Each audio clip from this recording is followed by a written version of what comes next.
سرخط خبرها. صادرات پیاز منع شد سبب پیشگیری از بالاروی نرخ در بازار. کمیته زنان گفت شکایتی از مردان دو زن ثبت نشده است. 10 سالی زندان برای کشتار سرباز در ارتش.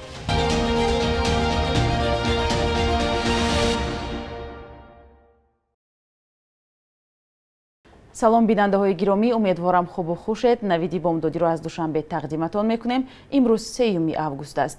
صادرات پیاز از تاجیکستان منع شده است. این تصمیم با دستور حکومت صورت گرفته و هدف از آن تنظیم نرخ و تامین بازارهای داخلی با این نوع محصولات کشاورزی گفته می شود.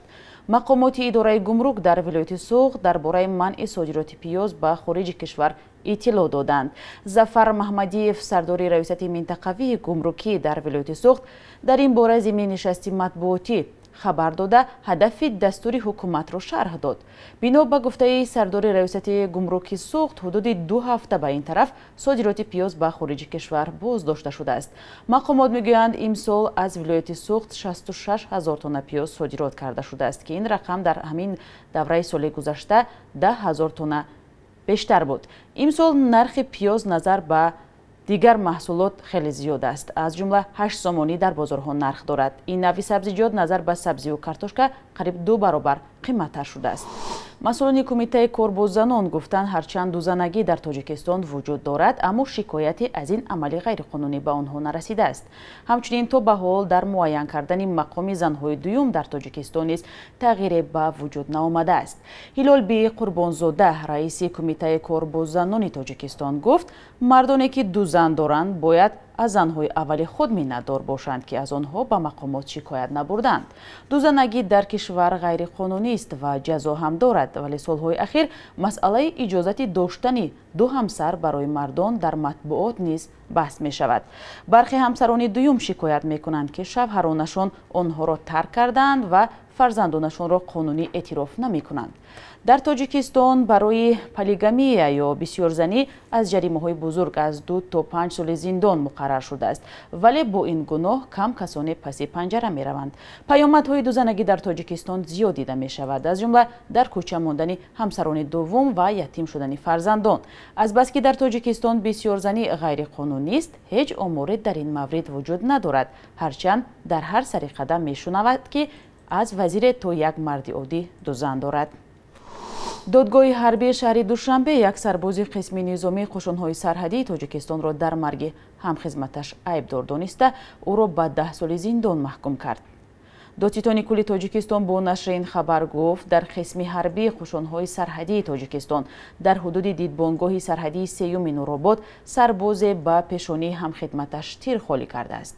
پاسبان نریادی سرحدی ایسوف محمد جان با استفاده از سلاح خدمتیش به یگان سبب قصداً با مقصد از حیات محروم ساختن هم خدمتش به نشان گرفته از مسافه نزدیک به قسمت پیشانی سرش یک تیر خالی کرد، افزوده است منبع.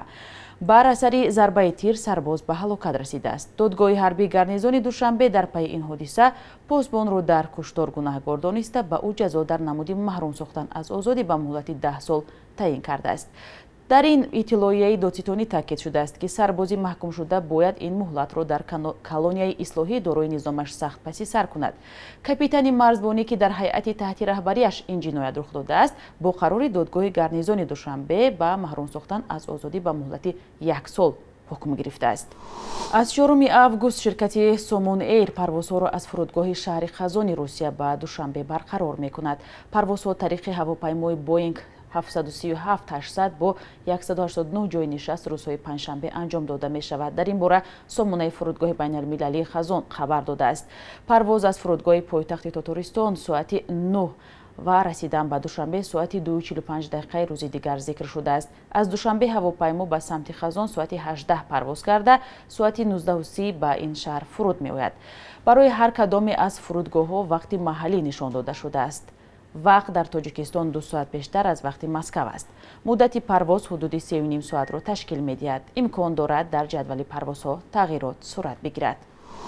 با وجود آنکه مرز بین تاجیکستان و افغانستان آرام است، مقامات تصمیم گرفتند قسم حربی مرزبانی را از مرکز ناحیه شمس‌الدین شاهین به نزدیکی سرحد کوچانند. در این قسمتی مرز هنگامی حمله طالبان در سال گذشته دهها مرزبانی افغانستان به تاجیکستان پناه برده بودند. در این باره محمود جان رحمتزاده گزارش دارد.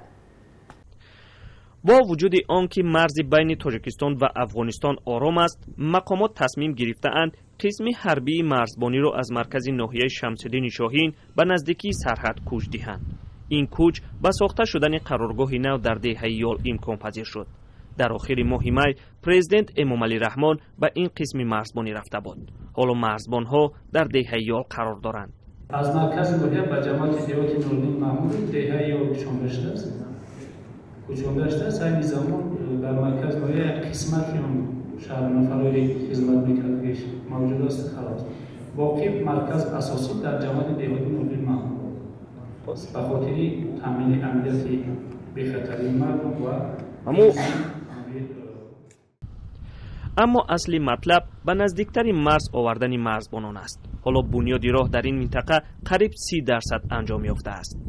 اگر خطا نکنم 26-27% اجرا در واقع دیگه از روی فایز باقی ممکن خطا کردن مانند یک از روی کیلومتر قریب تا 30 کیلومتر متوسط است. مرز ناحیه شمس‌الدین شاهین با افغانستان 145 کیلومتر درازی دارد. در این منطقه مرزی از سال 2010 ساختن دیدبانگاه، بازار نزدی مرزی و یک پل یا کوپروک آغاز شده بود. ساختمان پل و بازار به انجام رسیده اما آنها رسما باز نشده اند. در برابر این دیدبانگاه معروف به سر غار بعدی بازسازی به کمنداتور تبدیل نام کرد.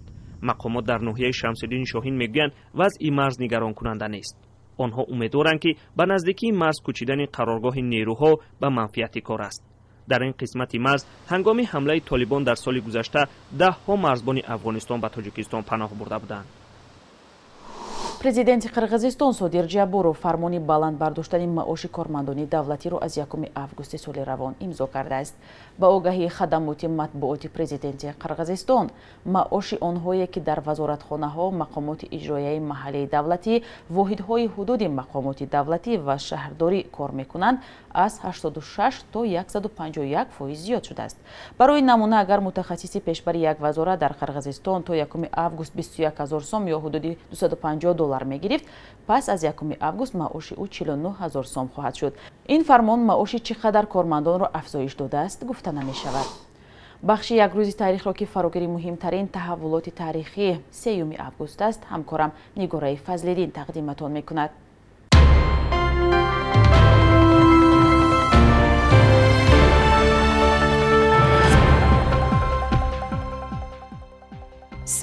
август 3 августи соли 1999 иттиҳоди мухолифони тоҷик эълон кард ки аз ин ба баъд ҳеҷ гуна нерӯи мусаллаҳ надорад.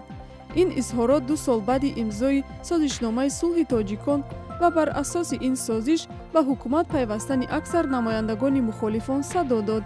аммо ин созиш натавонист пурра пеши роҳи фармондеҳони ҷудогонаи саркашро бигирад, ки аз таслим кардани силоҳу муҳимоташон худдорӣ карданд.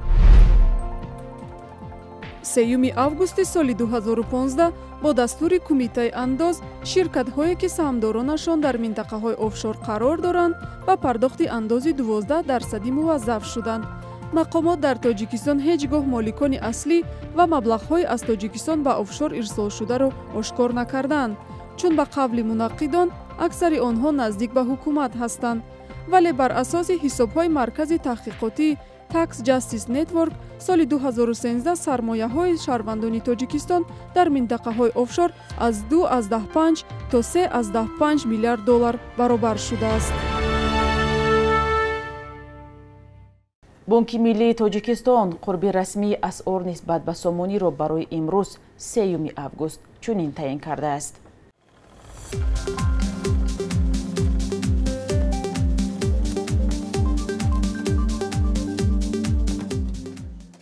бинандаҳои азиз, навиди бомдодиро тамошо кардед. матлабҳои аз ин бештарро метавонед дар вебсайти радиои озодӣ зери нишонии cwozodi.org пайдо кунед. то фардо дар ҳамин вақту соат хайр, худо нигаҳдор.